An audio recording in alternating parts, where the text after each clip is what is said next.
Hey, let's go, Bryant.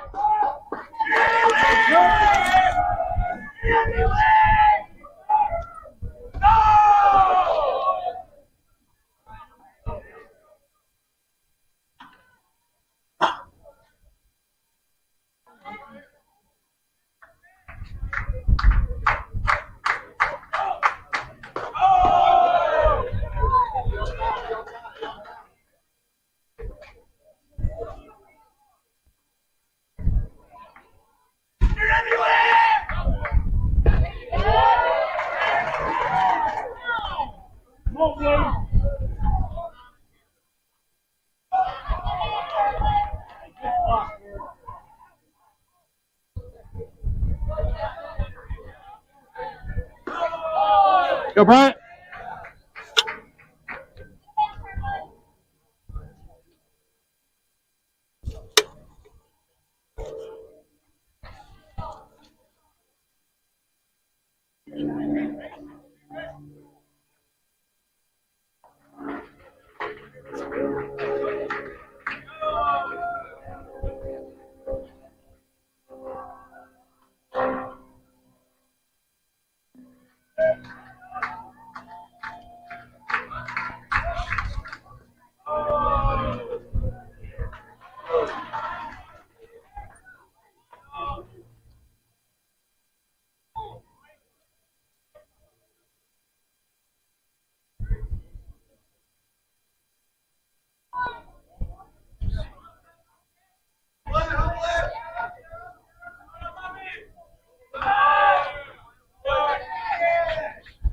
You go, kid.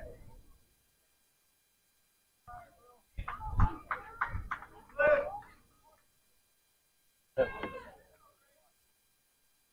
you go.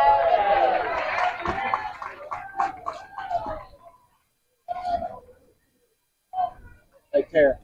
Who ended up in the right field? Was that you? That's Malin?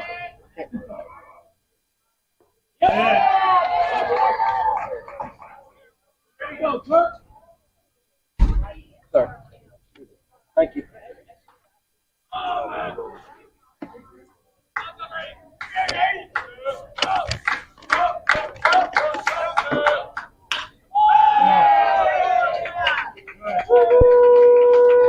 All right, grade 8.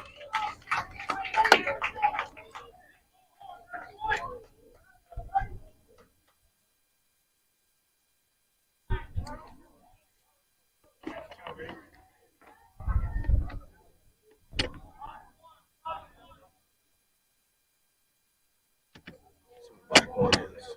What do you think black one is? Double still? Well, that's the, he may make Rick's spot just to do it. Yeah.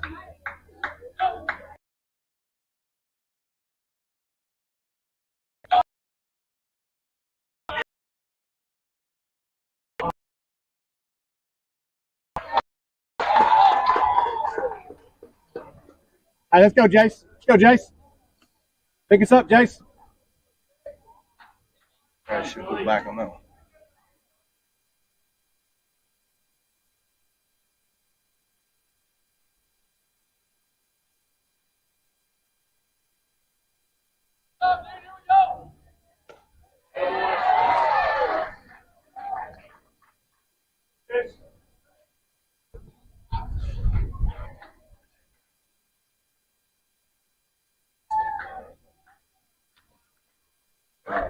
Left-handed batters and right-handed batters we have. You know, We have a bunch of lefties.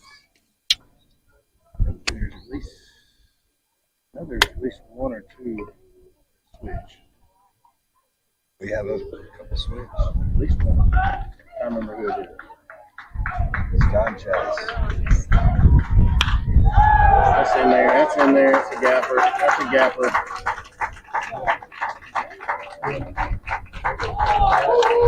Anyway, Jace.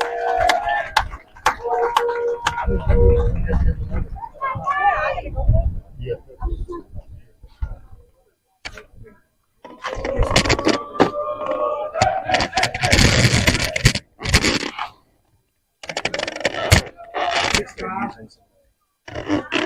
I noticed they got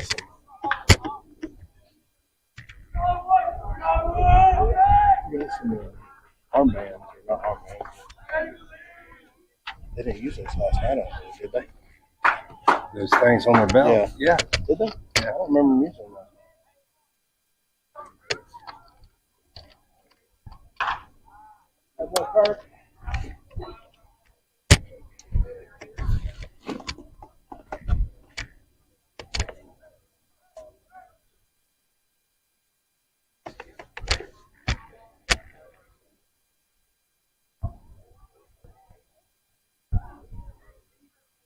Yeah, Chris.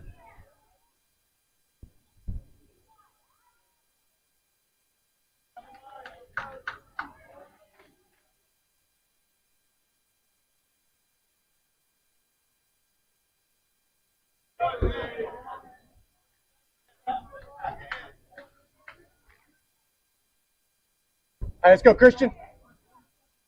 Go to work, kid. Go to work. Yes, sir. That way, Christian. He's on 3.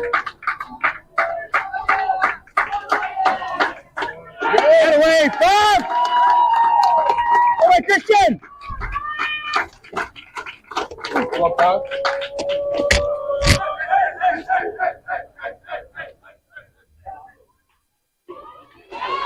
Awesome. Good job with 1 out. Good job with 1 out.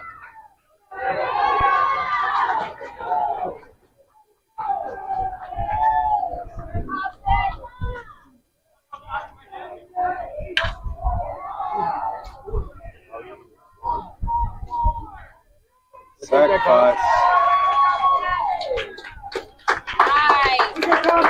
All right, kid. Good. Good.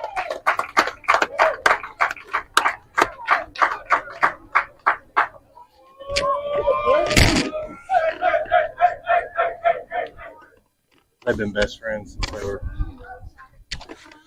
First time I think they've ever faced each other in a real game. Oh, really? Yeah.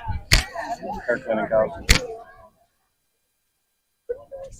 When they used to play together, we used to call them the Smash Brothers. They'd always bat 3 or 4, back.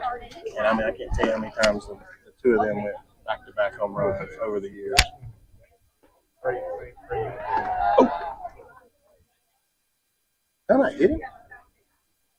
Guess it hit the glove. It made a weird sound. It sure sounded like it.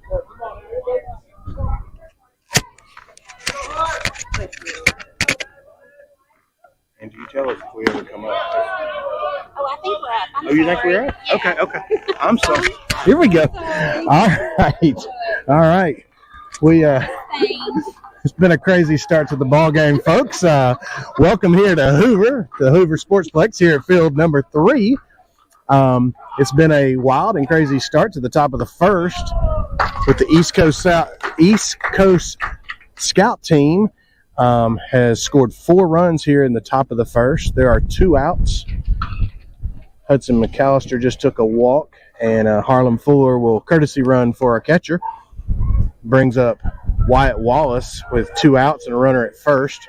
We've had a little technical difficulty at the beginning trying to get the video up and going, but I believe Miss Angie has worked her magic, and we are live. Brad, how are we doing today?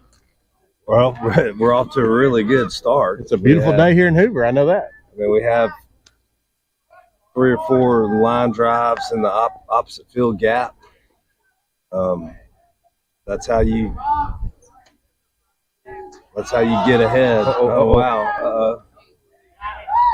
And looks like Harlem jumped the gun just a little bit too early, trying to steal second there, and got thrown out.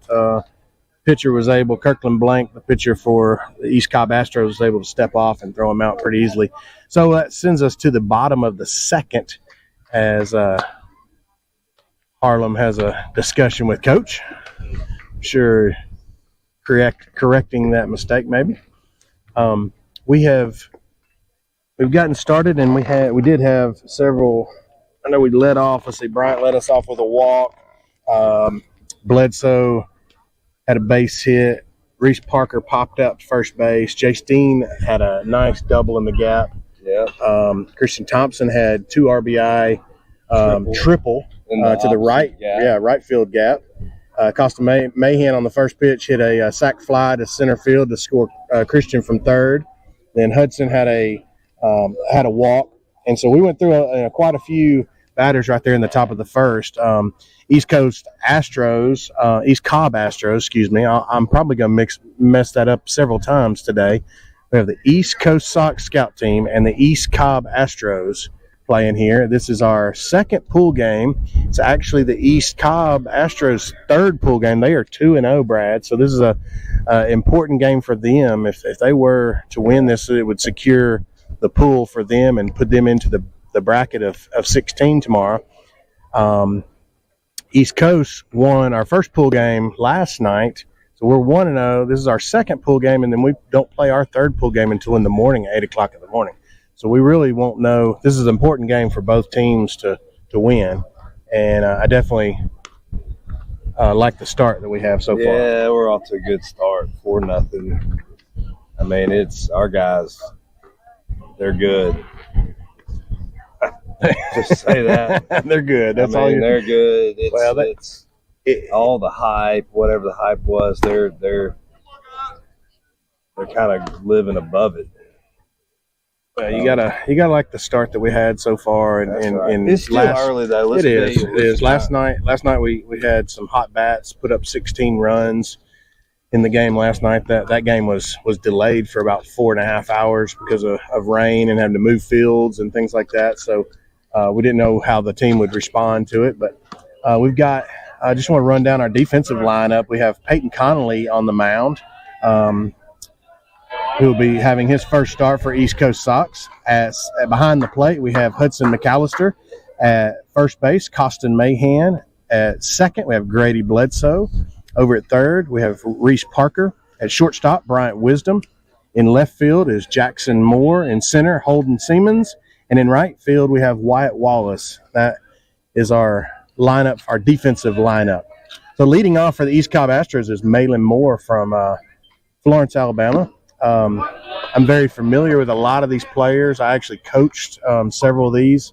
I've coached Malin since he was about 9 years old. He joined our travel ball team, and so he's a really, really good player and play all over the field. Very good batter, as he showed right there, lacing a line drive right up the middle. Yeah, his first swing was pretty nice too. He's a good player out of Florence. He goes to Mars Hill Bible School.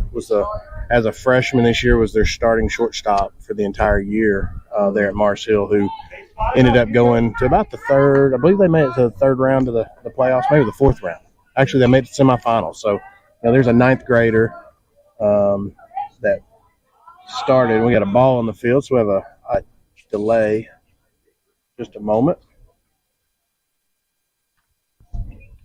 Batting second here with no outs and a runner at first, we have Truett Austin. This is the shortstop for East Cobb. Squares to bunt, takes a strike. Ball does get away from Huddy, but the runner does not move. This is a team, I've watched them already play a couple of games, Brad, and they don't mind playing the small ball. They've laid down multiple bunts in the first two games they've played. Mm-hmm. That's a pitch got away from a little bit. Have a 1-1 count. Here we are in the bottom of the first. 4-0. East Coast Sox 4-0 in the bottom of the first. Peyton Connolly paints that one right on the outside corner. Yeah, let's see. Really good pitch there.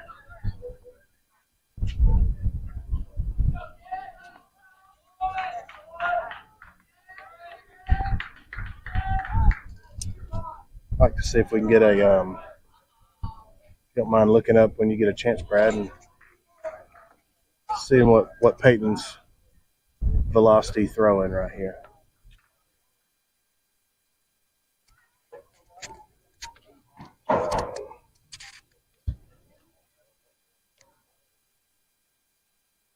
All right, let's see. I'll look at I was trying to get confirmation from my sister, making sure that she can, in fact, hear us. Have you gotten confirmation from anybody? I have not.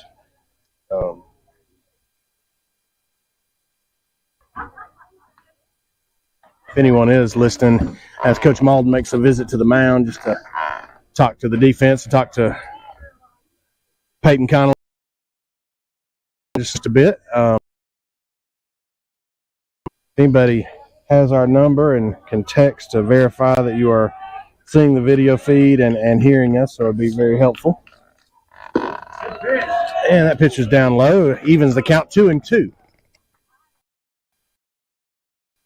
And you'll hear us refer to Peyton Conley as Peanut quite a bit. Peanut's his nickname. The feed is live? The feed is live. All right, good. Hopefully it stays that way. That one gets away from him out wide, so it brings it to a full count here with a runner at first and no outs. Really like to see Peanut pepper the strike zone right here and force a swing one way or the other. Oh, he misses outside, so we have a walk right here. We got runners at first and second, no outs. I am close. Let's see.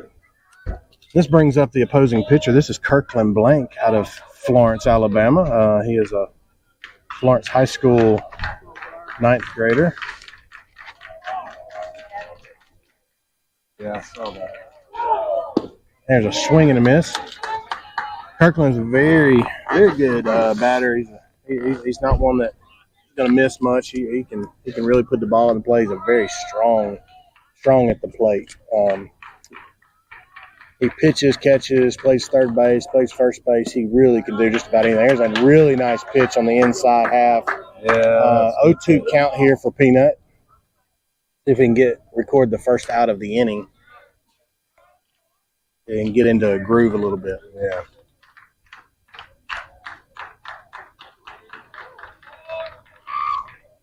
And there's a strike 3. Really, really nice pitch right there. Yeah, that looked good.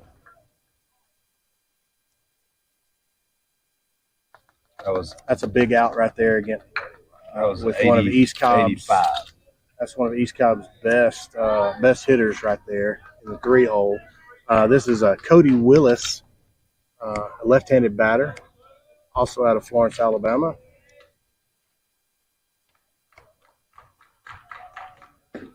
There's a strike on the inside half that Cody takes. 0-1 count.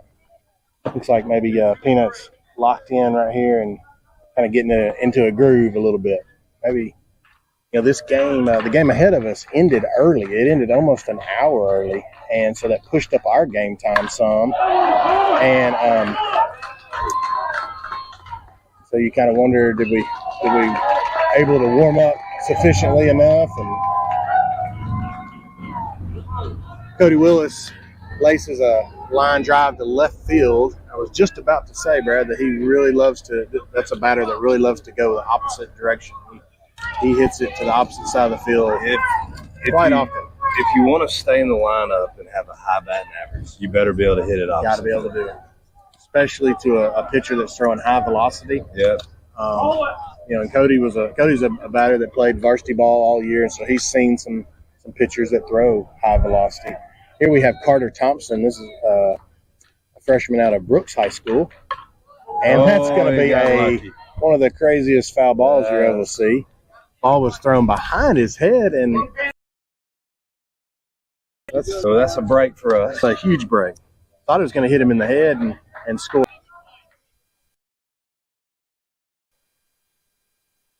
O2 here for Peanut would be a huge out if he can get this one out. On deck is the East Cobb catcher, who I'm very familiar with. He was my starting catcher for my JV team this year. Chase Winkles, really good player out of Florence. And there's strike 3. Connolly went up and away, and Carter went after that pitch. That was a good. Really, really big pitch. Really big at bat right here. You got Chase Winkles. Chase is a kid that loves to hit the ball right back up the middle. He does a really good job. Kind of reminds me of a right-handed Freddie Freeman, the way he hits and drives the ball just right back up the middle so much. Really does a really good job. So he'll certainly be a tough out. Bases are loaded here in the bottom of the first. East Coast is up 4-0, but bases are loaded with 2 outs. See if Peanut Connolly can get out of this jam. And there's strike one to even the count 1-1.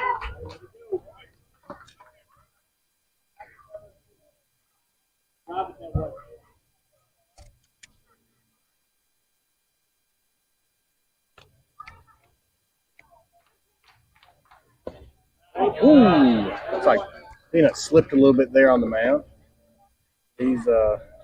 These turf fields have had quite a bit of rain over the last several days, and sometimes you can catch a slick spot. Mm-hmm.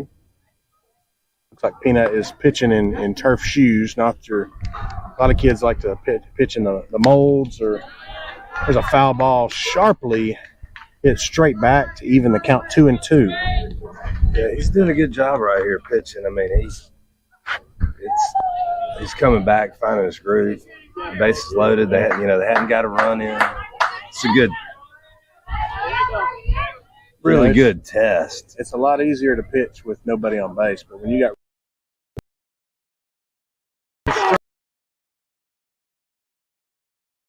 Peanut Connolly's coming off the field, fired up, really excited about that job. Really, you're a pitch, not an base. You runners at in position. Really heck of a job making a really good pitch right there. So we will go to the second inning. East Coast will come up. Looks like we will have Wyatt Wallace at the plate. He was at the plate batting when the third out was made on the base paths. And so we'll have Wyatt Wallace, Jackson Moore, and Holden Siemens coming up to bat. So we'll take a short break.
All right, here we go. Starting the second inning, Kirkland Blank still on the mound.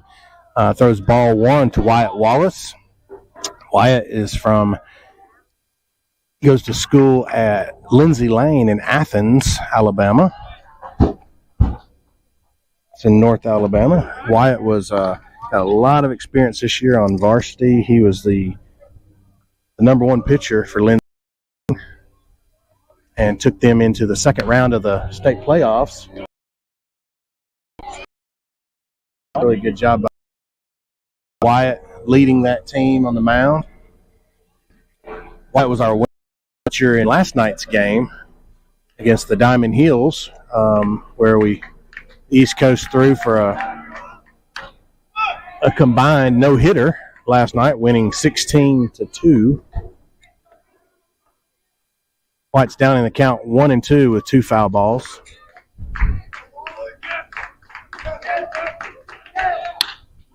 There's what a fantastic catch there by East Cobb center fielder. That's Nolan McGee out in center field making a diving catch on a really nice hit there by Wyatt Wallace. That ball was dying, and center fielder for East Cobb made a really nice diving catch to record the first out of the inning. So now we have Jackson Moore, a lefty from Arkansas, coming up. Swinging miss on the first pitch. Goes down 0-1 early. It's a big swing right there.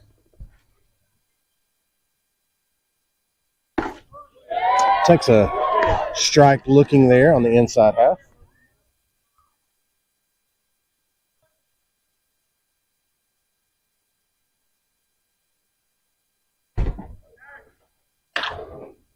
There's a sharp line ground ball. Good job cutting it off. Thought maybe Jackson would be able to go for two right there, but he was held up at first base. A really nice swing right there by the lefty, starting in left field. So we got one runner on with one out here in the top of the second.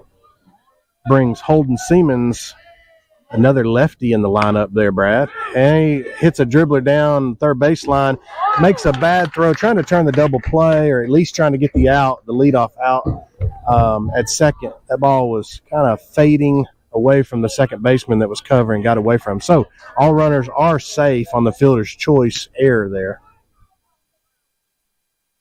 So brings the top of the lineup, Bryant Wisdom. Started the game off with a walk in the first inning. Came around and scored later.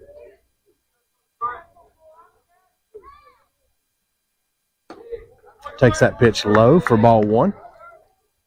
Bryant had a really good day yesterday. Man, did he? He was 2 for 4, but arguably he had 4 barrels, good barrels yesterday. There's a swing and a miss. A little foul tip back into the catcher's mitt. Even the count 1-1. Well, I'll tell you something about Bryant Wisdom. There's not many days on the baseball field you'll say he had a bad day. No, So there's not. there's a ball in the dirt. Catch gets away from the catcher, and the East Coast team was able to move up. That ball was really close to having to call a timeout. Yes, I'm glad Jackson popped up from that pretty quickly. He popped up quick. Yeah, the viewers at home don't know what we're talking about. We'll just leave move that one on. alone. But there's That was a good pitch. That was a good pitch. Evens the count 2-2 with Bryant right here with runners in scoring position. There is one out. Bryant is the kid that most likely does not miss his workout routines. A sharp foul ball. You know, like to play at a high level, you gotta do the work behind the scenes, Absolutely. and he clearly is on board with that. Absolutely. We'll brag on Bryant a little bit. Bryant played middle school ball at Chelsea Middle School this year. Takes that pitch up for a called ball, full count. And then at the end of the season, he got called up, got the opportunity to get called up by the varsity, and he ends up starting at second base throughout the playoffs and takes Chelsea all the way to the state championship game and goes after one that's a little up in the zone, probably ball 4 right there. But Bryant wants to, he's a very aggressive player that doesn't like to take a lot of pitches. He wants to make something happen. Another part of that story, there were some seniors that were on the team that went to the coach and said that he needs to be a starter. Right. That for real happened. That says it all. When players says it all know it. because you're in 8th grade, you're dealing with a lot of that's a tough situation. Yeah. So this entire team is made And up 6A school too. There's a really nice shot, deep center field. Looks like it will be caught for an out, but that will score a run. That will be a sacrifice. Sacrifice fly to center. Really doing a good job there with a full count. Probably an elevated pitch. Really nice job by Bryant there for the RBI. That's the second sac fly to center field that we've seen with Costa Mahan in the first inning, and then Bryant right there. That's playing unselfish ball, and that's doing what it takes to win ball games and put another run on the board. So your East Coast Sox scout team goes up 5-0 with the runner at second base, and we've got Grady Bledsoe up to bat. Takes that up high for ball 1. what's that? The second out? There's 2 outs, yes. Okay.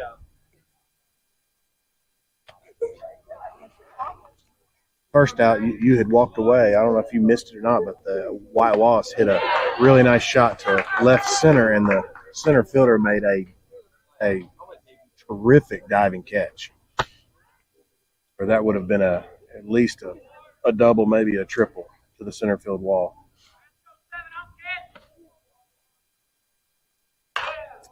There's a ball lifted foul to the right side by Bledsoe. Bledsoe, another 8th grader that got a lot of varsity time this year from Mississippi. Just a really good ball player.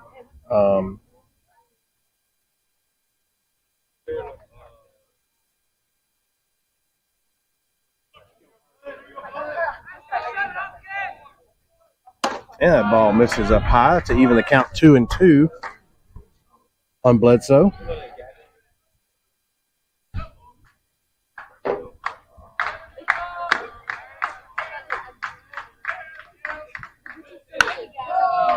There's a ball lifted to left field. Looks like left fielder is tracking it, and that will record the 3rd out. He got jammed just a little. Yeah, just kind of It was under a good little inside pitch from the pitcher.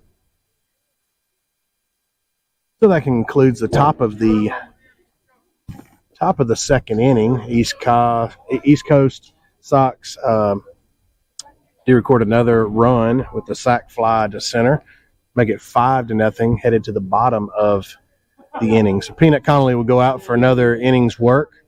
We'll have East Cobb Astros coming up to bat. Should be Nola McGee, the center fielder that made that dramatic catch to begin that inning. Have Nola McGee, Bradford Holloman, and Cole Agee up to bat. We'll take a short break.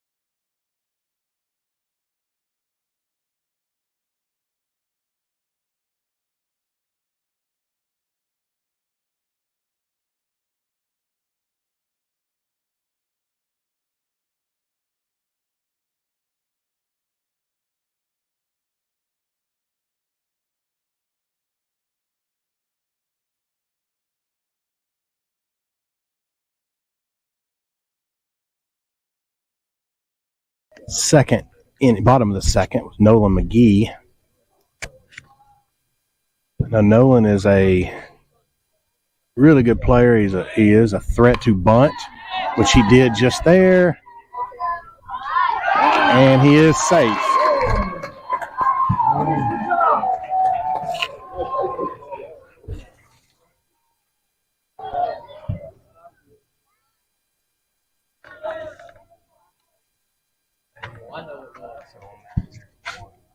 Yeah.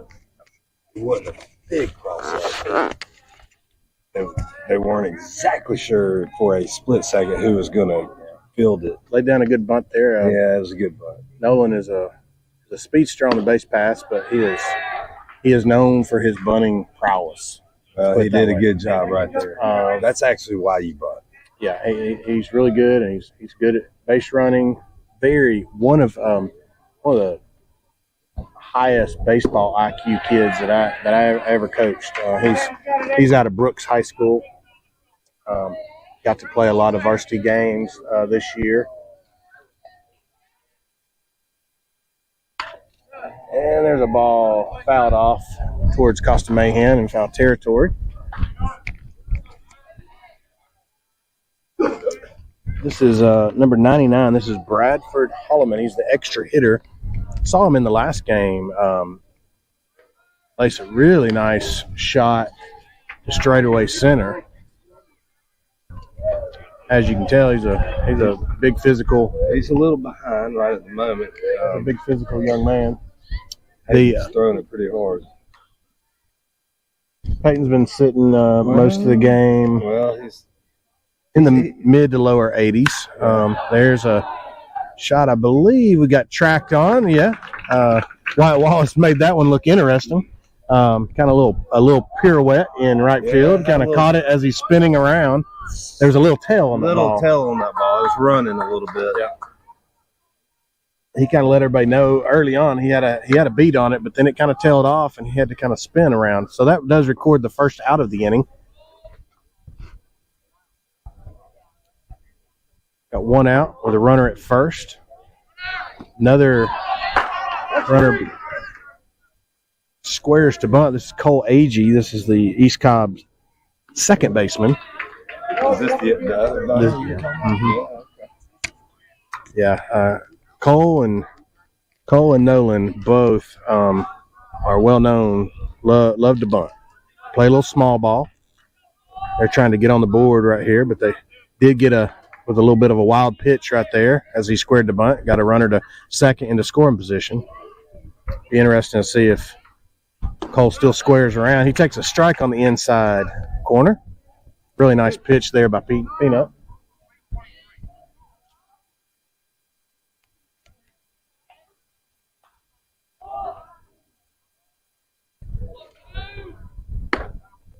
Oh, just missed. Almost the exact same spot that was just called a strike.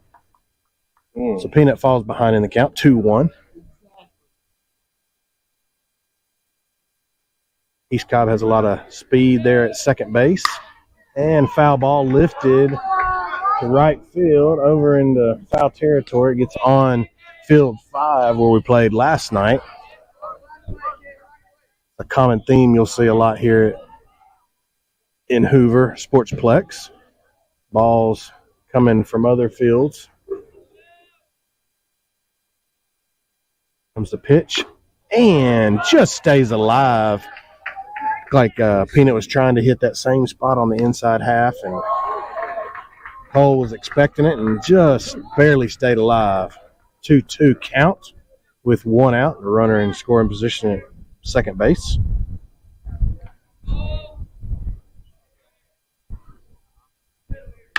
There's a ground ball to Bryant Wisdom. Easily makes the throw, and the runner stays at second. That was a 6-3 put out. Wisdom to Mahan.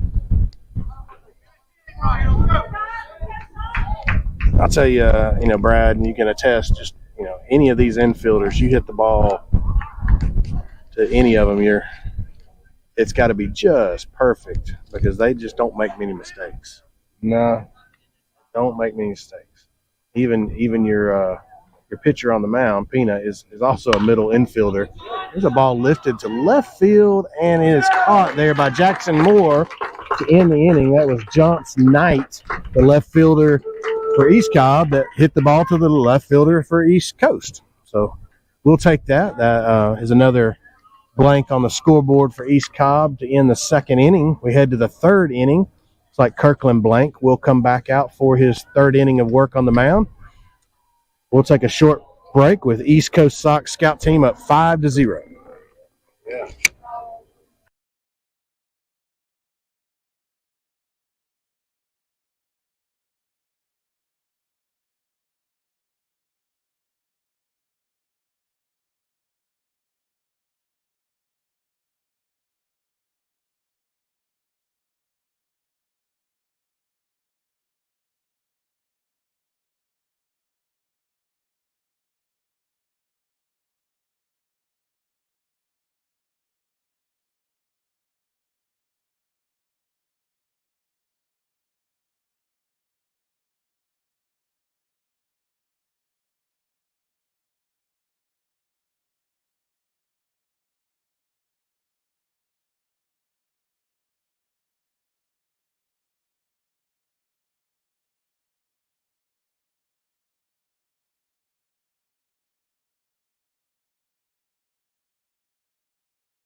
All right, so we got us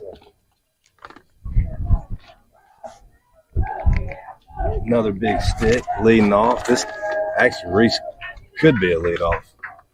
Yeah, we've got several on this team that could bat in just about any. You could almost throw all their names in a hat and pull them out and be successful. Coach Malden was not happy with that swing necessarily. I think he didn't like that he went after that. I think that was an off-speed pitch. Reese falls behind 0-2 early in this count. Reese Parker out of Gulfport, Mississippi,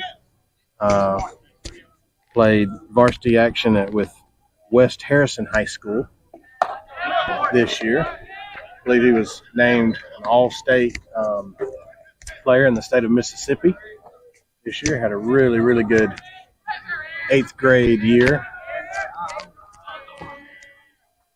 There's a pitch up high, even the count 2-2. See, Reese, he's choked up a little bit with his 2 strikes. He knows how to go to work. If Kirkland makes a mistake right here, Reese will make him pay. And there's a ball lifted foul behind us. Christian Thompson hustling over to get the foul ball and get it back to the official. Like to see that hustle by number 5, showing off his speed. And another ball lifted high in left field. I don't know if the left fielder is able to get to it. It had a chance of getting down. Yeah, it just had a little bit too much air under it. Yeah. It's lifted into shallow left field, and left fielder number 6, Johnce Knight, Jace Dean trying to take out Christian Thompson there with throwing the bat on the side. We don't need any self-inflicted wounds here. All right, red hot Jace. I tell you what, in this early summer season, I mean, this is only the 2nd game, but don't know if anyone has swung the bat as well as Jace Dean has. He hits a easy ground ball to second base. I think that was the off speed. Yep. Pretty sure that was. Unfortunately, in this game, you cannot get a double in the opposite field gap every single at bat. We'd like to be selfish and all bat 1,000, but yeah, he threw a little slider there. This certainly is a game of failures, and you got to get past the failures. And Oh, there is a Christian up on the first league. pitch. Big league fly Looks ball. like shortstop. Oh, Makes the catch right on top of the second base. There's a little bit of discussion between second base and shortstop on who was going to take the bat or who's going to take the ball, but that was a major league pop fly. The shortstop is able to. So East Cobb ends up with their first 3-up, 3-down inning and a clean inning with no runs on the board, no hits, no base runners. So East Cobb goes to the bottom of the 3rd inning, down 5-0. Take a short break.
That you had, then you're out. Right. All right, here we go. Starting off the bottom of the 3rd inning, East Cobb Astros have their leadoff. Oh, that's right. I think Peanut really wanted that pitch. I am saying that was a absolute perfect strike. This is Malin Moore, who's playing right field today. And he takes that one square in the back. Well, this is the second time that Malin Moore has led off an inning, and the second time that he has gotten on first base here. Led off led off the bottom of the first with a nice line drive up the middle.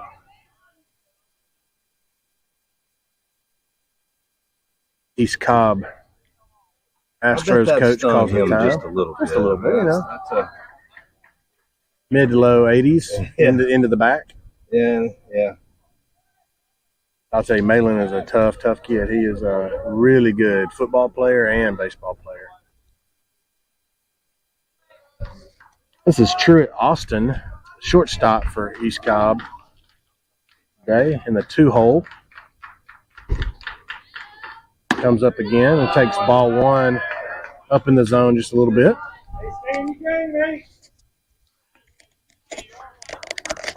All right, so he's taking a breath, taking a deep breath like you're supposed to. And that pitch looked like the same spot, and we got that one called a strike. So almost the exact same spot. Once a ball, one a strike. We'll take it. Yeah, I mean, we'll take it. That canceled out another one. And there's a swinging strike. Now that's a really good nice pitch there. Now Peanut's got him 1-2.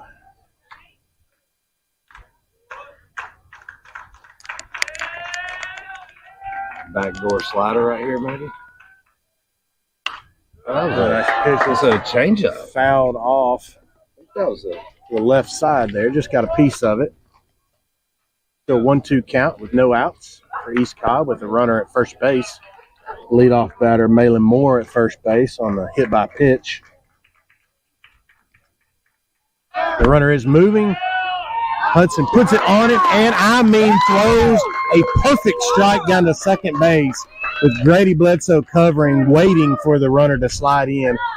That was a perfect, that looked good. Perfect throw down. Hey, good throw catch. Really nice pop time right there, and I mean that ball, Brad. I don't want to rub it in, but that ball's waiting for the runner to slide in to record the first out. All right, so full count here. Full count on the back to the batter. We do have a full count. See if Peanut can throw a really good pitch right here into the windup. And, man, that ball got away from him right there. Shows a little frustration on the mound. Ball hit him in the leg right there, which makes that throw out down to second even more important. Yeah. You got to, the East Coast coach has got to be questioning whether he should have sent the runner, because he could have had runners at first and second, no outs, but now he has a runner at first with one out. East Cobb's number 3-hole hitter and their starting pitcher, Kirkland Blank, coming up to bat. That was 84. That stung too. I can tell he's the last batter. He's probably still feeling it. All right, so here we go. All right, we got Kirkland Blank with a runner at first and one out here in the bottom of the third. And it's a ball that gets away into the turf. Runner does move up to second base. Got a runner at scoring position with Kirkland Blank up to bat. Oh, this the pitcher. Yes. And he takes a strike on the outside to even the count 1-1. A little worried with Holden Siemens. Seems like he's playing a little shallow. Kirkland loves to drive balls to center field straight away. And that's another ball gets away from us, moves that runner to third base in scoring position, 90 feet away. That ball had some break on it. That's one of the things you got to think about. These pitchers and catchers that we have for East Coast. The majority of them have not thrown with each other, so they're learning each other's styles. Yeah. And so you've got Peanut Connolly, to my knowledge, has never thrown to McAllister, and there's a check swing that went for a strike. down in the zone. Looked like Kirkland wanted to pull back, but had kind of committed a little bit too early. So it evens the count 2-2. Could be a really important pitch right here. And ball just misses on the outside corner. It was close. I'm not going to say either way on that one. Got a full count right here. How do you say what? Really say? It was close. I mean, there's a ground ball to second. We'll record the out, but drives in a get a run. RBI ground ball second base. So that makes the score 5-1. It clears the bases with 2 outs, with East Cobb's first baseman coming up to bat. This is Cody Willis. His first at bat hit a nice base hit to left field.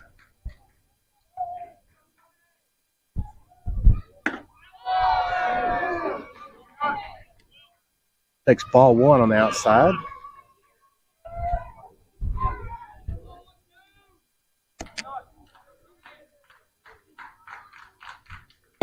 And there's ball low. 2-0. The catcher did the best he could on that. Yeah, he really tried to frame it up right there. And sometimes it works, sometimes it doesn't. And it gets a swing and a miss there.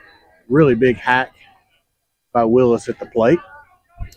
Brings the count 2-1. Nice frame. Just again. Missed low again. It was down, but yeah, it was. He made it look good. Those are those pitches it seems like in the major league they let them get away with a lot more than they do at this level sometimes.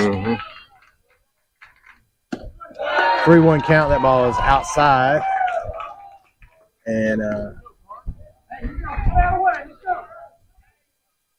so Coach Malden is going to call time to come out and talk. I don't know if he's making a change yet. I don't know if – I haven't seen if anybody has warmed up in the pen.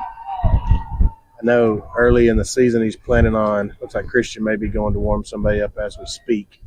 Coach Malden early in the summer season is planning on keeping guys on pretty short pitch counts. Yeah, I think around the 60 number. If people are wondering, he's trying to, which is a very good safe number. Oh yeah, very reasonable number. A lot of these guys, went throughout the season as pitchers for their varsity teams or JV or whatnot, and we're throwing through a lot of pitches during the season. We had quite a few different players. Like for instance, Peanut actually, his team from Virginia won the private school state championship in Virginia. And Peanut actually got to pitch in the final game. I think he pitched like the last 3 innings of the championship game. I did not know that. Yes, sure did. That's a big deal. And so, he was pitching a lot of innings. It looks like Jay Steen is going down to warm up with Christian Thompson in the bullpen, just to have somebody ready just in case. I think Coach would really like to see Peanut finish out this inning. Have Carter Richardson coming up to the plate. Ball misses. Gets away from the catcher, but runner does not move.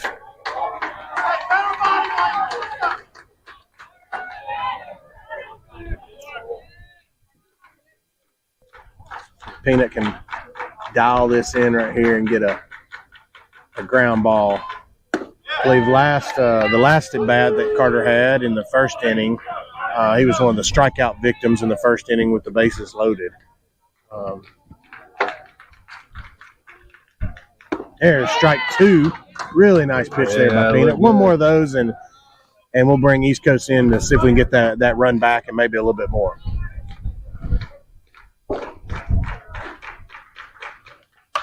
And a sharp hit foul ball down the left field line. Yeah, that ball's up and in. Now a good slider off of that one would be really good right now. Looks like Land Sharpless ran to get the foul ball. They've called timeout because as he was running to get the foul ball, he dropped another ball in play. So there's 2 balls out there. They've called timeout. So now we've got all the balls corralled. And that ball's going to miss up high. 2-2 count here for Peanut.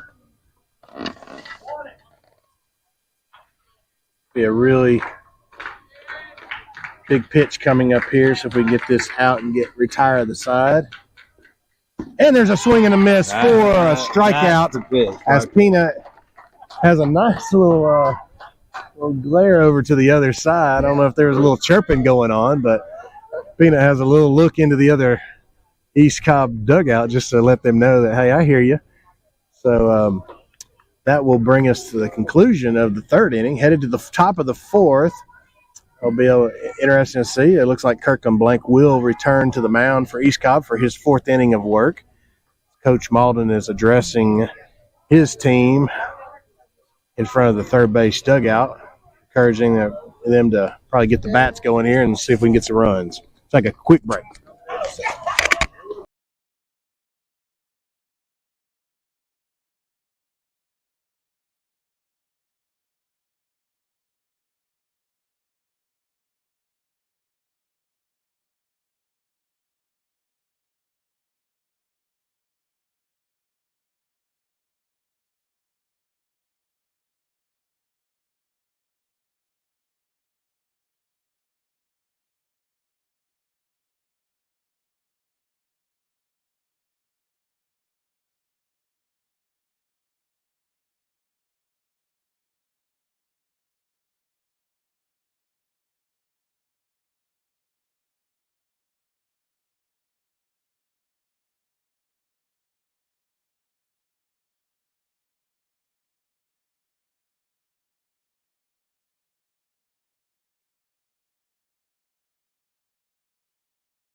Fourth inning of work of Costin Mahan leading us off with a swing and miss. It's a pretty special moment right here. This is Costin batting against one of his lifelong best friends on the mound, Kirkland Blank. Oh, a strike called on the outside half. May have been on the outside half of the left-hand batter's box.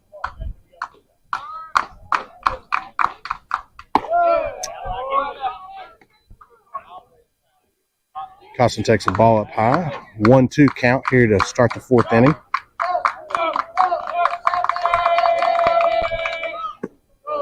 That's a ball low to even the count 2-2.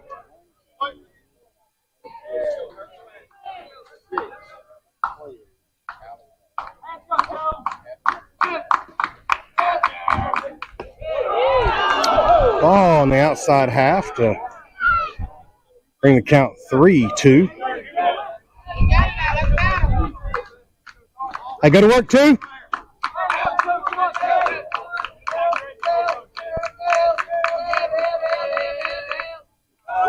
And that's going to be ball 4 high. Got away from Kirkland there. So we'll walk the East Coast first baseman, Costin Mahan, down to first base. I'll bring up the catcher, Hudson McAllister. Looked like he was trying to get a new high on his, a new PR on his velocity. His perfect game velocity there. Sometimes the pitchers want to just reach back and throw it as hard as they can, but doing it with a full count is probably not the best time to do that. The East Coast does get a leadoff walk to start the inning. Got Hudson McAllister up to bat, left-handed batting catcher out of Arkansas. Just gotta look up Hudson's high school. Oh, there's a foul ball. Sharply fouled back into the net.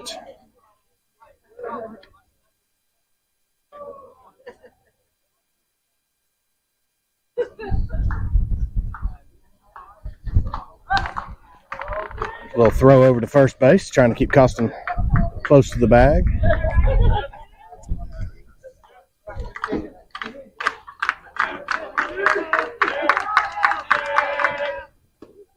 Ooh, a strike called there on the inside corner. Makes the count 1-2 for Hudson.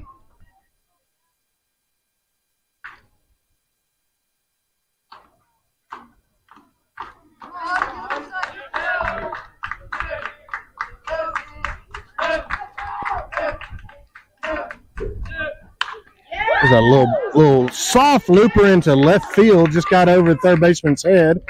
We'll move Costin up to second base. We got a single there by the catcher, and I believe we'll have Harlem Fuller coming out to run. Actually, maybe not. Looks like Hudson will run for himself. I bet they. I know Christian Thompson is warming the next pitcher up, so Christian may be coming to play. He'll come behind the plate. Yeah. Same thing Coach Malden did last night when he changed pitchers. He allowed Christian Thompson to run for himself because Hudson was coming in to catch. And so here we have Wyatt Wallace coming to the plate. Coach Malden gives him a few instructions with no outs. You might wonder if he's seeing if Wyatt wants to lay down a bunt right here to move these runners up. And it did look like Wyatt flinched right there, like he was going to bunt. Kind of gave away what was happening there. Now it looks like Malden is changing his offensive strategy. Kirkland, that was a veteran move right there by the pitcher stepping off just to see if now would show his hand. I'm a little worried about this third base. He's still bunting. Still bunting. And a little high. one thing we got to do is not bunt balls. You got to bunt strikes. Don't That's bunt right. balls. You got an elevated pitch right there. That's hard to get down because you're underneath the pitch.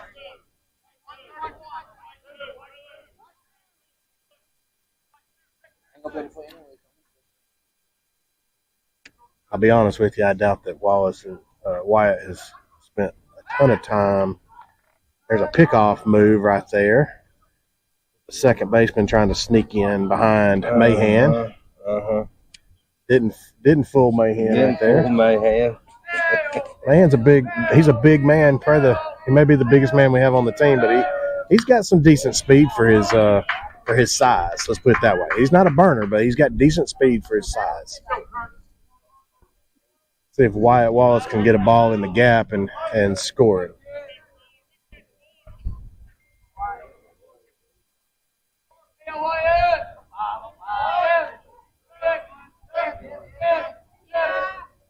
Ooh, swing and a miss there for first out of the inning.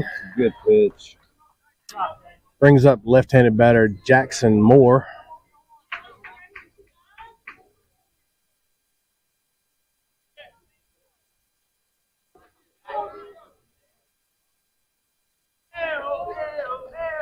Jackson is from Valonia High School in Valonia, Arkansas. There's a ball one low. Says his favorite player in the MLB is Chipper Jones. That's a good one. Really good. One of the best switch hitting. Probably the best switch hitter In the history of the Major League. Career 300 average. On both sides. On both sides. On both sides. Pretty strong right there. That's pretty strong right crazy there. strong. And then how many home runs? Did he have 500? I believe he did. I think he's in the 500 club, Yeah. which I is believe he a is. big club. Or excuse me, It's a significant club. I wouldn't say with it's a only big club. a few people in it. Yeah. Right. We have a 3-0 count right here with Jackson. Let's see if Coach possibly gives him the green light.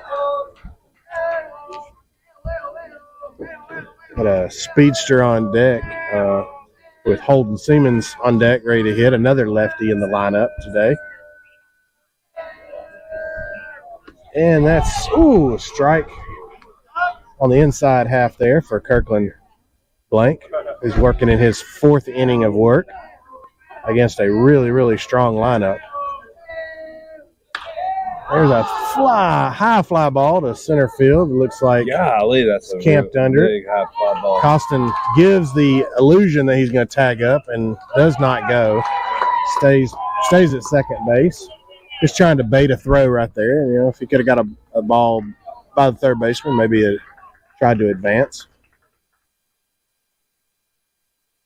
So we got time right here. Wonder if Blank is reaching to a pitch count point that they are looking at making a move, but we're not sure here. I hadn't seen any activity with the East Cobb bullpen. This may just be Kirkland's game to pitch, win or lose. And really, I'll tell you, Brad, since the first inning, he's really settled down, and we haven't barreled up as many balls as we did in that first inning. He stayed out of a lot of trouble. Yeah, there's Christian's got his gear on. We may see that a lot this year. It's a benefit of having two really good catchers. You have to have two really good catchers. Yeah, I'll tell you. You'll have one that warms up the pitcher, and especially if Malden likes to stick with that 60 pitchers, that means you're going 4 innings most at best, 4 innings. Right. Well, swinging. I mean, you can technically you can go a lot longer. You could. Yeah, you could. Swing and miss by Holden Siemens for the first strike. Really would like to see if we get a ball in the gap right here to score Costin from second base. You've got a catcher in McAllister at first base.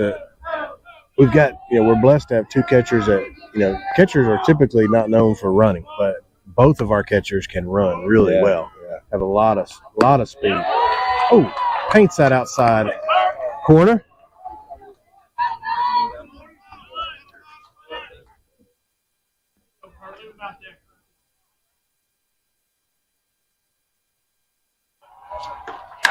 And that ball is a line drive. Let's see if the catch is made. He did not hold on to it. Costin, really, really good diving play. And they throw back, try to make the play at third, but don't get him. So we got a RBI for Holden there. Drives in Costa Mahan to go up 6-1. Another spectacular play by Nolan McGee out there in center field. And that one he just couldn't hold on to when he hit the ground. Thankfully for the East Coast Sox. Brings up Bryant Wisdom right here in a really good spot with 2 outs, but runners at second and third in scoring position. Could really open this game up and give our pitchers some breathing room. Yeah, more breathing room. Ball 1 to Bryant Wisdom. Shortstop right here, and there's a called strike 2, low and away. That's a good pitch to take. Yeah, real good take. Not much you could do with that pitch.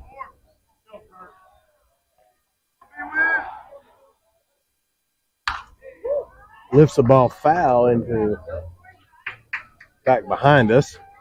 Ended up on the field 5 behind us where we played last night. Good located outside fastball. Yeah, you can tell he's not going to challenge Bryant inside. He's going away. But a good hitter. He's pitching pretty good. I mean, our team is really good at the bat. Yeah.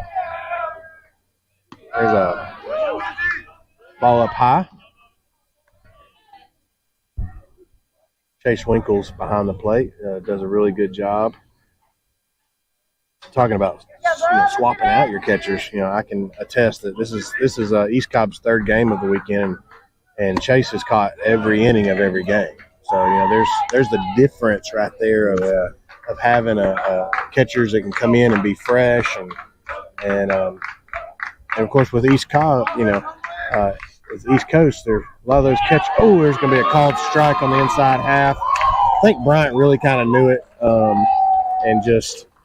He went for the sell. Yeah, he was selling it, but the official was not buying. Yeah. So that will retire the inning, but we did get a run in to make it 6-1. We will head to the bottom of the 4th, and we will have a new pitcher on the mound. This is Jace Dean and a new catcher behind the plate, Christian Thompson. We'll be right back.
Outing, and it was still good. and it was still really good. Yeah, really good. They can win ball games.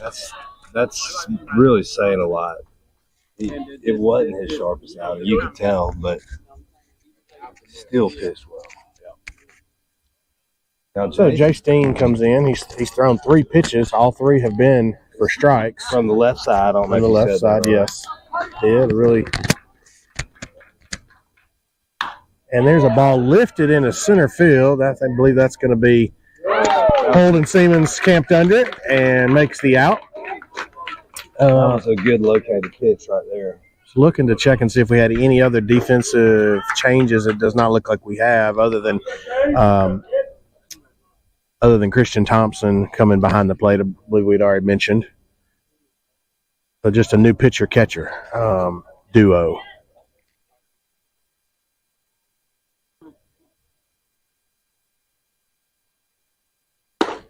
There's Nolan McGee squaring around to show a bunt.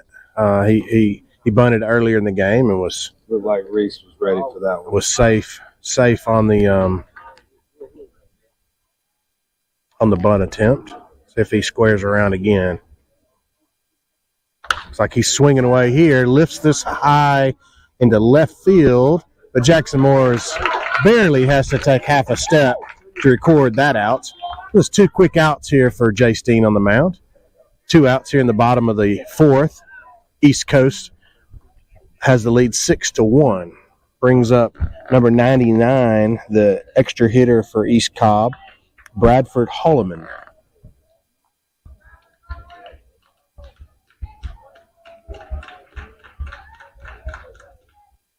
Really nice pitch right there by Jay Steen for a swing and miss, strike 1.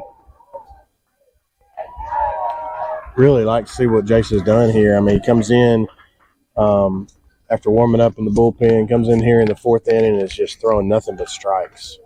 I mean, just staying right around the zone. And as soon as I say that, probably the worst pitch he's thrown. Yeah, I mean. Down in the dirt and gets by Christian Thompson. Ends up on the backstop. So that's a little broadcaster jinx. You know? No, here's what you don't know. He purposely did that, setting up this next pitch right here. Hope you're right. And We're about to get the ground ball right here. We'll take it. Oh, nice curveball right there for a called strike on the outside half. That's a 1-2. 1-2. Yeah. What does he do now? We've seen 2 curves and then 1 wild fastball. Does he go fastball away or come back with that? Well, it hadn't looked like Holman wanted any part of the curveball. And there he does. Pops it straight up.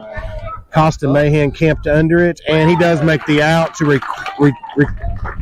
retire the side of the inning. Jay Steen does a really good job there. 3 up, 3 down. Got 3 fly balls to the outfield and 1 on the infield.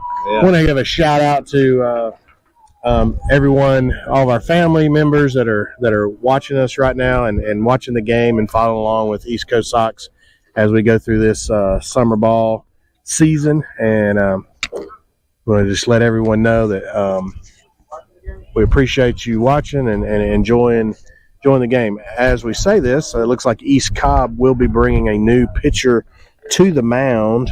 I believe that is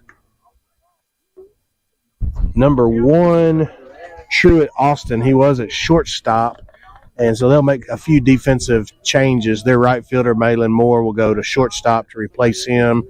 I believe Kirkland Blank is moving over to third base. We'll try and get any other changes that we find defensively for East Cobb. But they do have a new pitcher, Truett Austin.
Here we are.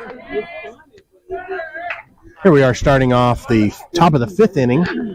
East Coast up 6-1, and Grady Bledsoe will lead off this inning. Number 2 hole hitter for East Coast. Playing second base today.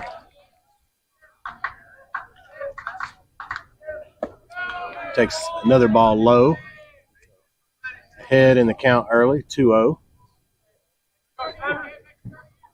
East Cobb is using a new pitcher, Truett Austin, coming in for the 5th inning of work, which retires Kirkland Blank, who pitched 4 pretty solid innings against a really, really good lineup.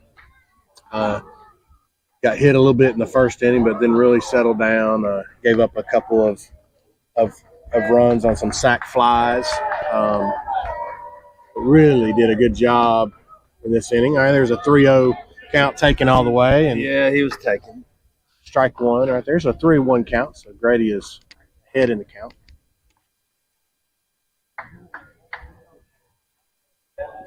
There's ball 4 in the dirt. So we have a leadoff batter, leadoff runner on first base for we have Land Sharpless checking into the game here. Got Land Sharpless, number 11, checking in for Reese Parker, batting with a runner at first base.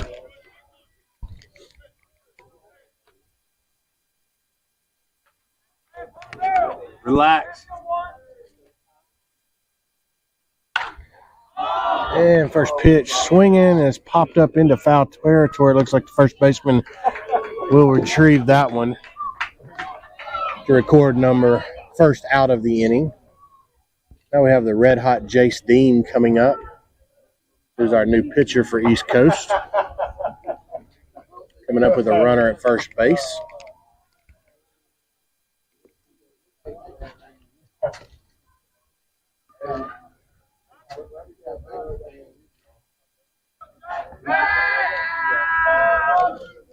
Austin throws over to first, trying to keep the runner a little bit closer. Got Grady Bledsoe at first base with pretty decent speed. There's a ball that gets away from the catcher. It's going to be a pass ball. It was a ball that probably should have been caught, just deflected off his mitt. So that gets Bledsoe 90 feet closer and into scoring position for Jace. See if Jace can bring him around to score here with one out in the fifth inning.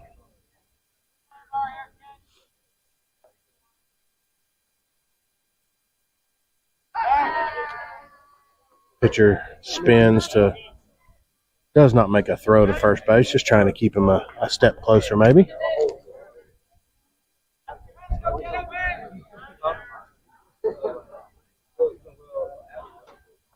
There's a ball down in the dirt.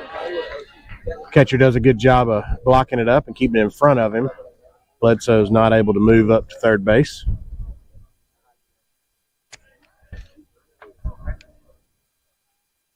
This is East Cobb's second game of the day. They played right before us. Played the Diamond Hills, which they mercy ruled in 5 innings, and that game ended shortly. There's a ball chopped right back at the pitcher. He checks the runner and then throws over and records the out at first base. Pitcher did a really good job there, Brad, of fielding that ball and then checking the runner, making sure he didn't move over to third base. Gets the out for the second out of the inning. Now we've got Christian Thompson out of Alma Bryant High School up to bat with a runner in scoring position, but 2 outs.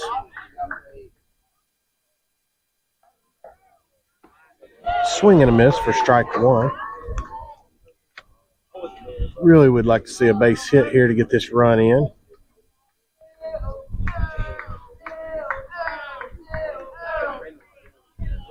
Pitcher calls time, wants to talk to his catcher to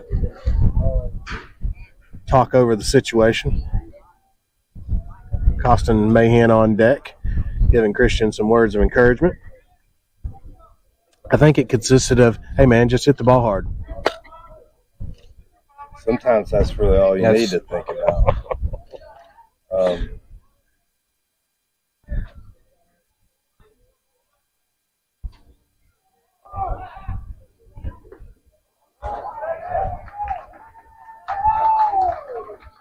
And Christian is a coachable young kid because he just hit that ball really, really hard.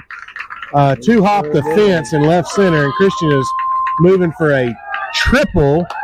Could have been he slid into third, but he could have come in standing up, I believe. The throw was not there in time. Really, really good job there by Christian Thompson driving in a run all the way to the 375 Diet Coke sign in left center, just left of the scoreboard. That brings up Costin Mahan with a runner at third with 2 outs.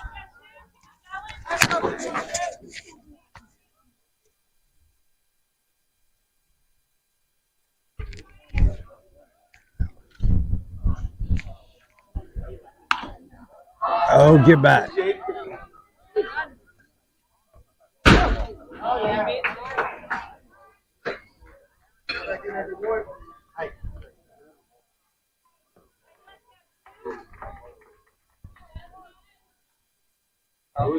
Hey, drive a ball. Let's go, kid.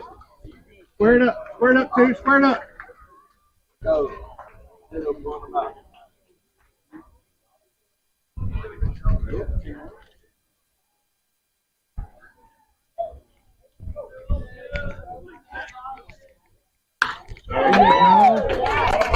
There you go. Costin with a nice line drive over shortstop. Drive the run in, get the RBI. Good work. Good work. Very good hit, right? Really there. good job right there, Costin. Make an adjustment. Malden asked him to scoot up in the box a little bit right there, get on the ball a little bit earlier instead of being back in the box and popping that up. So really good adjustment there by Coach and being coachable by the player and getting an RBI, his second RBI of the game.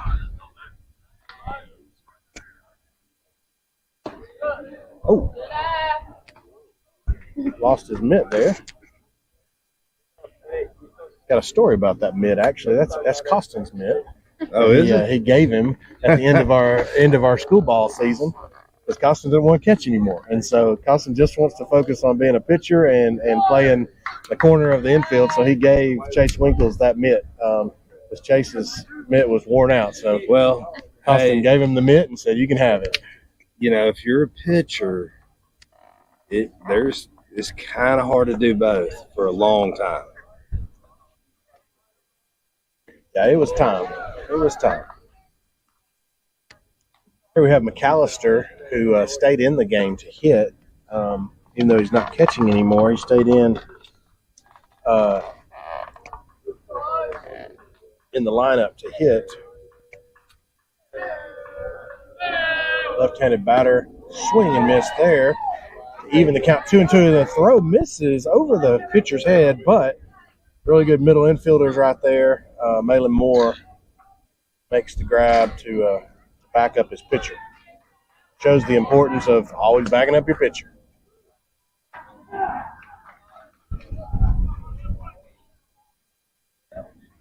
Oh! That ball caught the leg of McAllister. So now we have hit by pitch. So Costa Mayhem moves up to second base. Have runners at first and second for Wyatt Wallace coming up to the plate.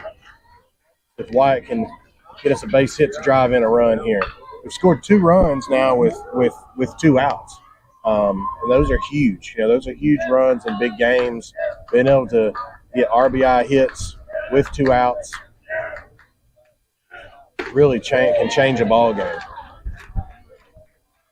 Wyatt takes a strike on the inside corner.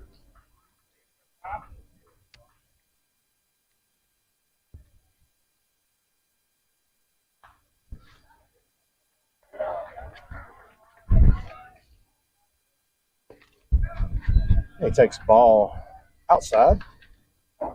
Evens the count 1-1.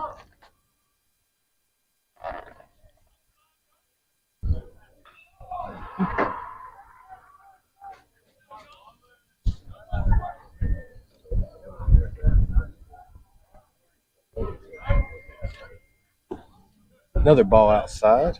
This is wide.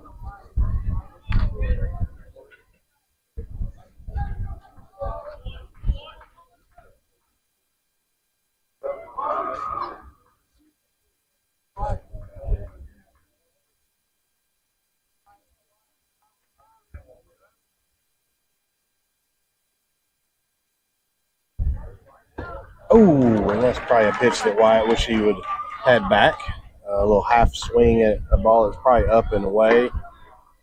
Would have been ball 3, but instead it evens the count 2-2 right here with 2 outs. Runners at first and second for East Coast here in the top of the 5th inning, leading 8-1 over East Cobb Astros. There's a ball lifted down the right field line, and it just goes foul.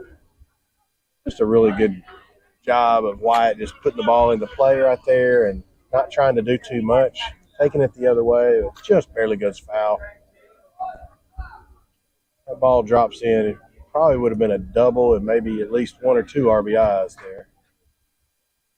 Still 2-2 count with 2 outs. Runners will be moving on contact.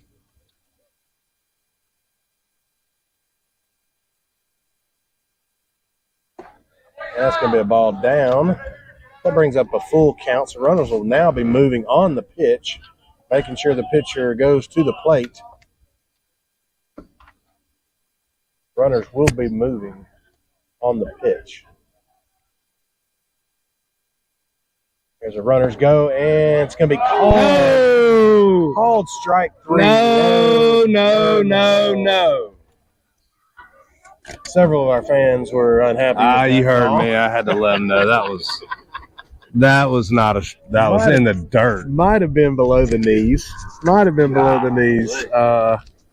But as we go to the sixth inning, the bottom of the fifth inning, we'll take that same call with our pitchers, hopefully, down in the zone. We do head to the bottom of the fifth inning. East Cobb will come up to bat. We have Jace Dean coming out to work his second inning of work on the mound. It is 8-1 for the good guys.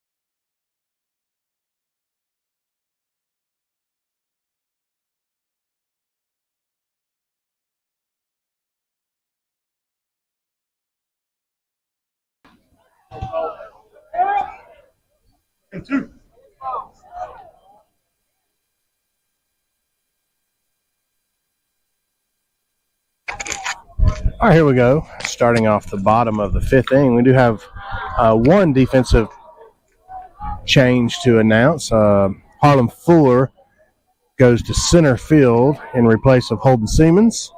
Jace Dean is still on the mound, and just like that, we have a ball lifted up to Harlem Fuller.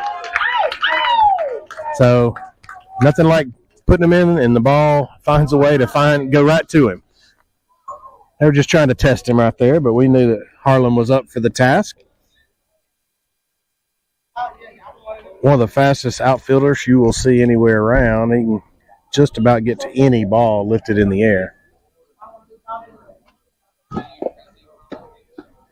There's a ball low for Jace.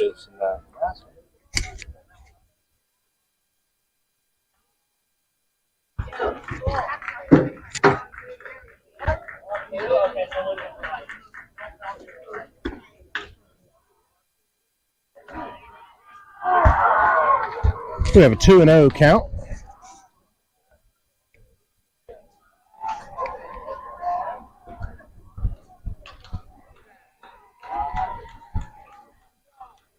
Bottom of 5. There's a ground ball right back to the pitcher. Jace Dean does a really good job. I think he could have gone and just stepped on the bag. He did one of his morning workout routines, But he does toss it at the last second. He tosses over to Costa Mayhem for the second out of the inning. So we got 2 outs with East Cobb's leadoff batter, Malin Moore, coming up to bat. Malin has gotten on both times with a hit in the first inning, and then I believe he was hit by pitch in the back. His second at bat, he's been on base both times. Let's see if we can retire Malin for the inning to end this inning. Ooh, just missed outside on the curveball.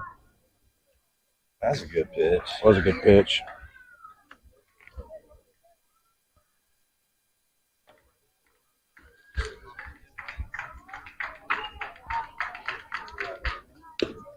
Oh, that's nice, fast. Put a little something on that. Foul ball right there by Malin. Bring the count 1-2. See what Jace selects to do right here. Malin is a really accomplished hitter. Doesn't mind to go opposite field. Just misses outside on the breaking pitch.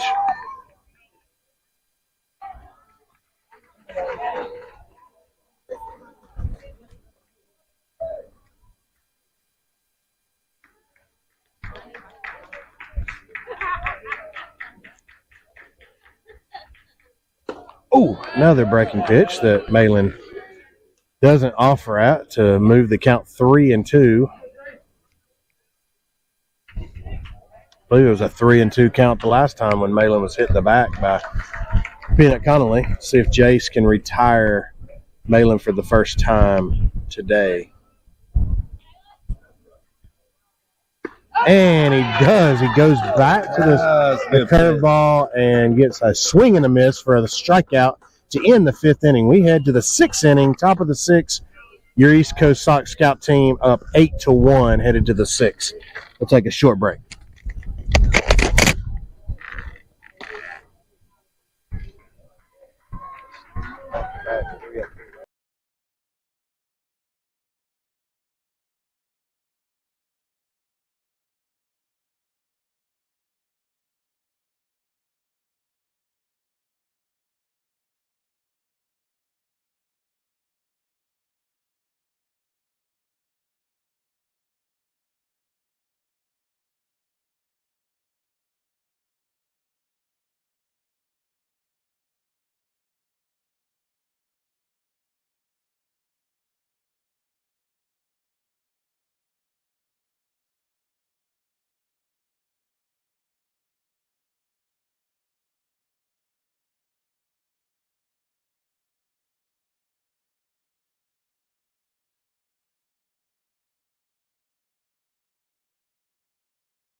Even though 20 pitch innings on day 1 kind of makes it. Well, you got so you have all those pitchers. Why? But I mean, he's up there. Interesting. End up throwing.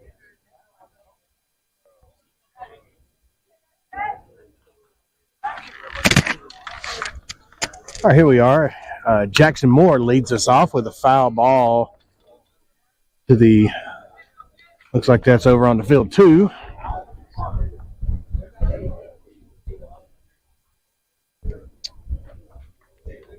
Truett Austin is back on the mound for another inning of work. Misses that one wide left.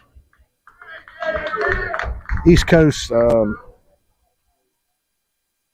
Sox hang on to win this ball game. They'll move East Cobb to 2-1, and they'll kind of be in a waiting game because the pool champions are automatically in the bracket, and then they will also take, so that'll put 10 teams automatically in the bracket, and then they'll take the best next 6 teams with the best record and least runs given up.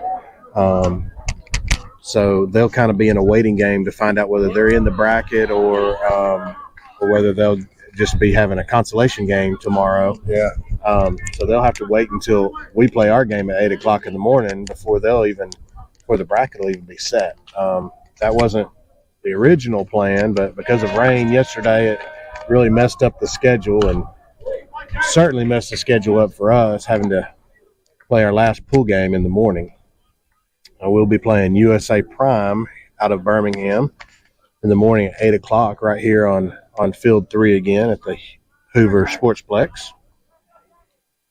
Jackson Moore in there in left-hand batter's box with a 2-2 count, and that ball is low to run the count full. We have Harlem Fuller on deck. He'll be batting for Holden Siemens, who he replaced in center field in the top of the inning, in the bottom of the 5th, excuse me.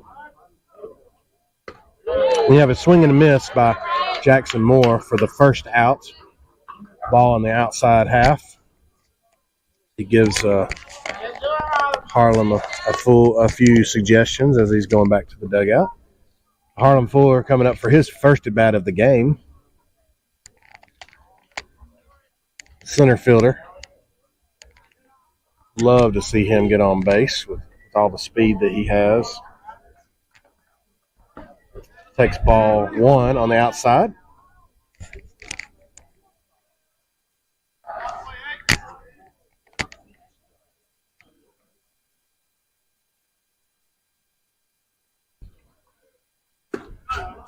Ball 2 low there. I'm going to give a shout out to Joe Caruso, who commented earlier that he was watching the game. I don't know if he's still with us or if I'm sure he's at a ball field somewhere watching baseball. Harlem rips that ball foul down the third base line. I would have liked to have watched him run on that one. Yeah, could have ran for a long time. But Joe, we hope you're doing good. We don't know which field you're at or where you are watching baseball, but Joe may be actually on a field coaching this weekend. I'm not sure. Joe helped put this team. He created this team, this 14U team, over the last year, and actually spent a lot of time with them in the fall, preparing them, and then handing the reins over to Coach Jeff Malden this summer to do his work. Ball low right there. Full count for Harlem.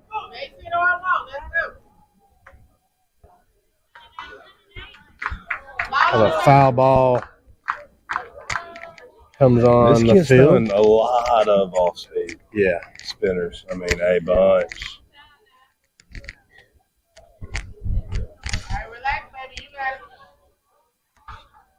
Of course, this is not a lineup you want to just line up and just throw fastball. They end up going the other way really quick. There's a pop-up on the infield. Looks like the first baseman is going to catch that one right on the line in fair territory. That's Cody Willis over at first base to retire the second out of the inning. That brings up, looks like we'll have a substitution. We'll have Sam Ridley coming in to get an at-bat, his first at-bat of the game for Bryant Wisdom. Yeah, this is bottom of 6. This is our last. Top of the 6. Top of 6. But this be no. So we bat. We'll bat one more time if we don't run out of time. Let's see.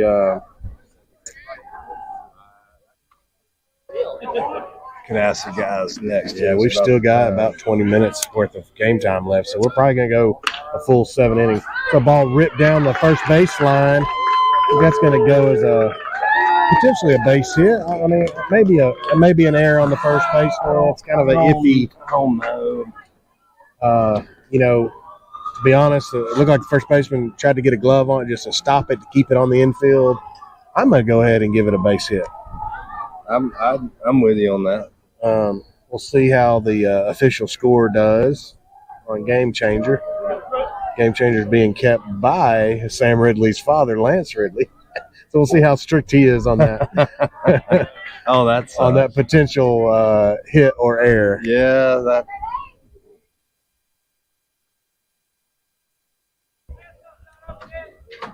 I know this. If the first baseman doesn't get a glove on it, that ball may be a triple. That was headed to the corner. There's a rare fastball on Grady that actually surprised him. Grady Bledsoe at the plate with 2 outs with a runner at first. Sam Ridley at first base. We have 2 outs.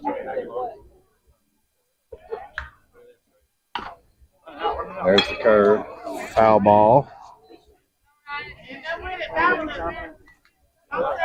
Brings the count to 1-2 here.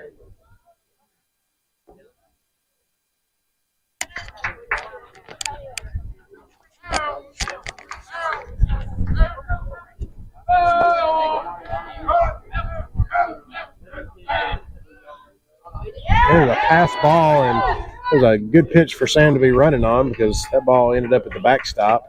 But he was stealing on the pitch anyway. Easily gets to second base into scoring position for Bledsoe. Brings the count to 2-2.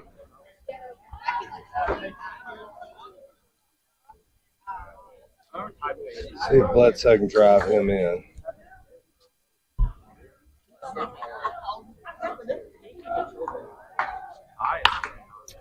I It's a ground ball, and it looks like the third baseman chops it off, but throws it high, brings the first baseman off the bag. Runners are safe. Sam Ridley moves over to third base. We got runners on the corners for Land Sharpless coming up for his second at bat of the day. He subbed in earlier for Reese Parker in the 3-hole. See if Land Sharpless can bring in Sam Ridley from third base for another score in the game. Be interesting to see if Bledsoe may be moving over at first base with a little first and third action right here. See what the defense plans to do if he is moving. Bledsoe gets a late lead there right before the pitch. It was not running.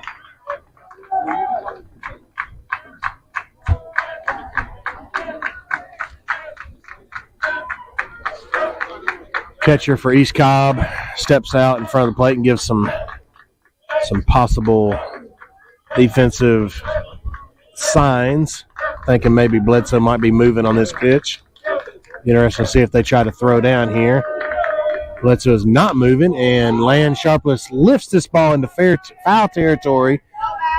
You got 3 defensive players, the right fielder, Carter Richardson, and first baseman going back, and second baseman making a long run over, but it drops innocently for foul ball. We have a 2-1 count here for Land Sharpless. So Grady gets a little a third to first fake pickoff move. Nobody is offering at that.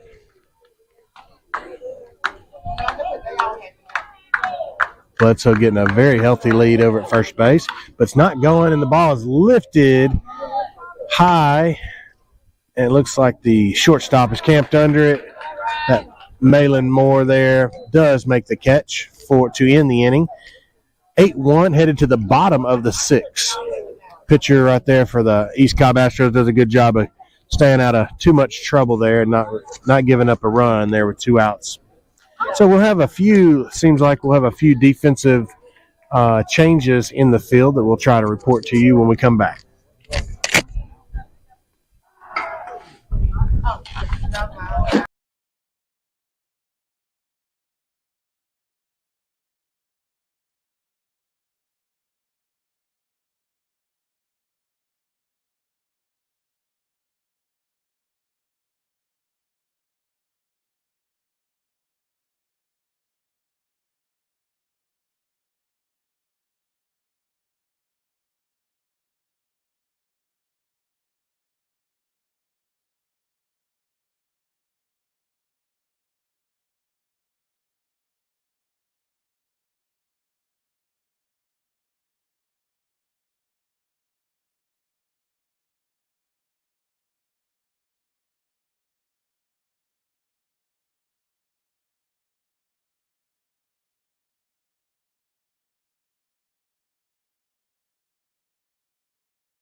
All right, here we go. Starting off the 6th inning. Jay Steen comes out for his 3rd inning of work.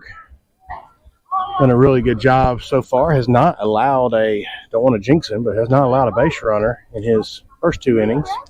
3 up, 3 down. And here's a ball fouled off back behind us onto field 2. Drops right behind the umpire. Surprised him a little bit. So we got an 0-2 count on the batter.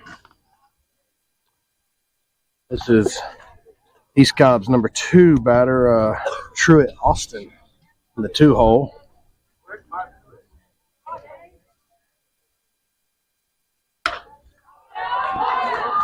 Really nice little job right there of, I'm going to have to call that an error possibly on the first baseman. I'm not sure what happened.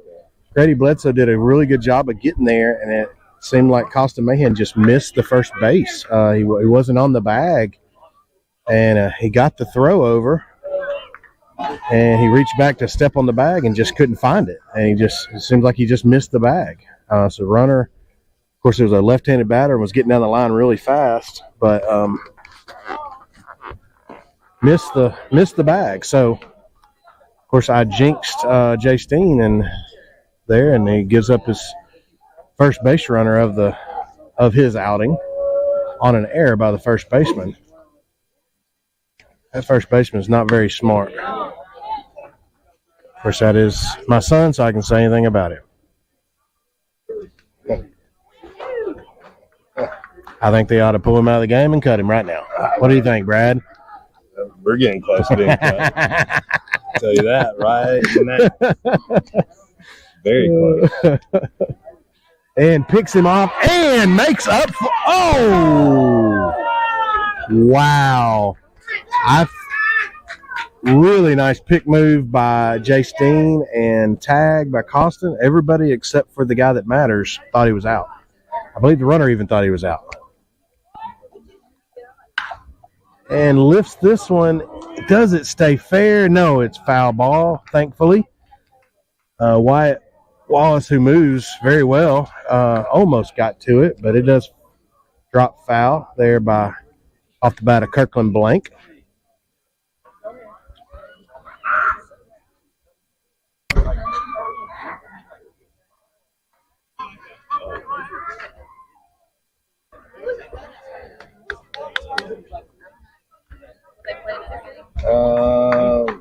Yeah, you got time. It's 2 Nice strike call. Oh, strike 3. That really surprised Kirkland, the batter right there. He was strike 3 called there on the outside half for. I ain't gonna lie, That was a head scratcher for just about everybody.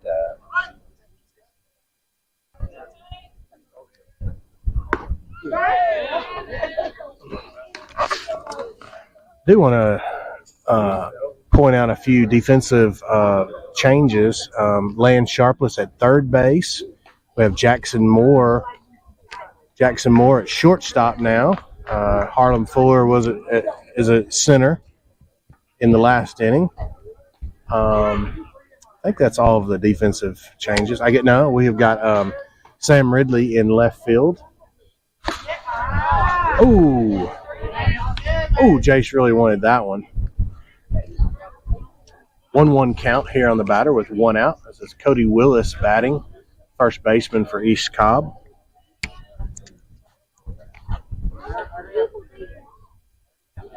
And ball down in the dirt for ball 2.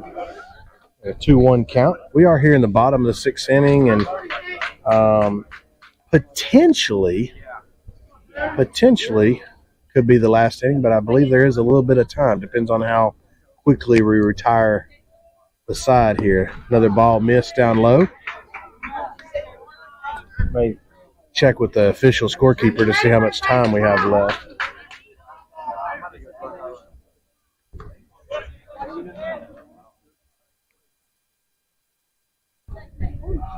Oh, there's a ball that misses up high. It is ball 4. Runner moves to second. East Cobb has a couple of runners on base with 1 out, with Carter Richardson coming to the plate.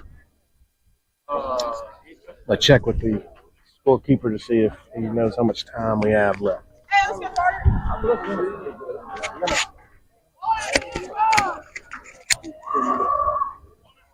10 minutes. He says we have about 10 minutes, a little under 10 minutes. So unless this really drags out very long, we're probably going to go to a 7th inning of play. First time Jace has pitched so far with any trouble on base. First runner in scoring position. Runners at first and second. He misses that ball low.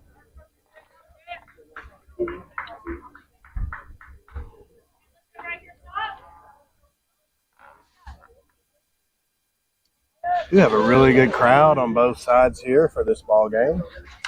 As Carter Richardson lifts that one foul. Back on field 3, out of play. Even the count 1-1.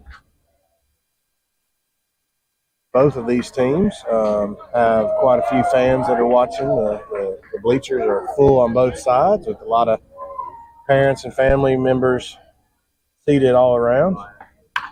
This ball is lifted high. This is going to be an infield fly called immediately by the field umpire. So that batter is out regardless, but the catch was made by Jackson Moore, who just moved over to shortstop. That's one of the real pluses with this team is you have so many players that can play so many positions, Brad, all over the field. Yeah, I'm seeing.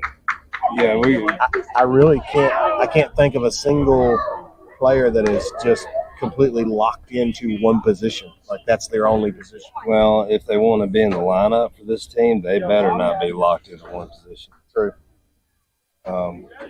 And they'd be able to hit. They better be able to smash balls in the gap and play any position. There's a ball hit really hard. Harlan Ford going back on it. It gets over his head. That's going to be 2 runs scored. And looks like a triple right there. That's a big barrel. Cobb. That ball was hit really, really hard and burned our center fielder, who if Harlem can't get back to that ball, that's a really, really nice hit by Chase Winkles with a 2 RBI triple with 2 outs. That was a very big hit by them. Makes this game, tighten this game just a little bit, 8-3 with Nolan McGee, the center fielder for East Cobb, coming up to bat with a runner at third base. There's a good strike thrown by Jay Steen. That call was not agreed upon by the East Cobb fan base. Thought it was a little high and away. We'll take it for a strike. There's a good curveball on the inside half. Swing and miss. Jay Steen's got an 0-2 count working on Nolan McGee.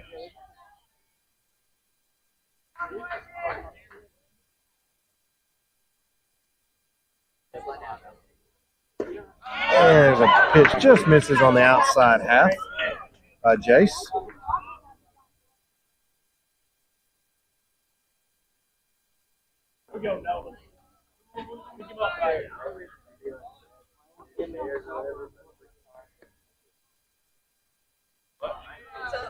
Breaking ball misses outside, a little high.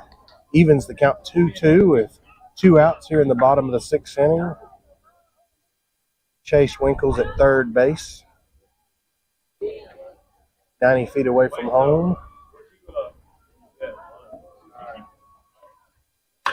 There's a fastball that is lifted into foul territory, and it drops innocently out of the reach of Wyatt Wallace and Costa Mahan that's racing back for it.